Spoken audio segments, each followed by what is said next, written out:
seorang yang membawa agama ini, seorang muslim, tidak akan aman dari permusuhan orang-orang kafir, permusuhan orang-orang yang jadi musuh agama Allah Subhanahu wa taala. Wa kadzalika ja'alna likulli nabiyyin aduwwa. Bahkan setiap nabi dengan tegas-tegas Allah menyatakan bahwa demikian itulah kami jadikan untuk tiap nabi seorang musuh.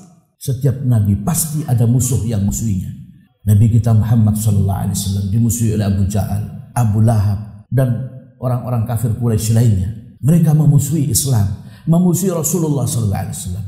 Seorang yang menegakkan kebenaran, yang menegakkan agama, jangan mimpi kemudian dia seakan-akan akan terus berjalan seperti di atas permadani. Tetapi orang yang membawa kebenaran akan banyak musuhnya. Orang yang berada di atas kejujuran kebenaran akan banyak musuhnya. Dan itu adalah sunnatullah. Bahkan para nabi jelas-jelas oleh Allah Subhanahu wa ta'ala ditegaskan mereka ini memiliki dan diberikan oleh Allah musuh-musuh yang senantiasa memusuhinya untuk menguji apakah kita kuat atau tidak membawa kebenaran itu, membawa agama itu. Dan demikian juga setiap orang yang menjalani kehidupan sebagaimana yang dibawa oleh para nabi, membawa kebenaran, membawa kejujuran, pasti akan banyak musuhnya dan dia harus kuat karena ini adalah ujian dari Allah Subhanahu wa ta'ala.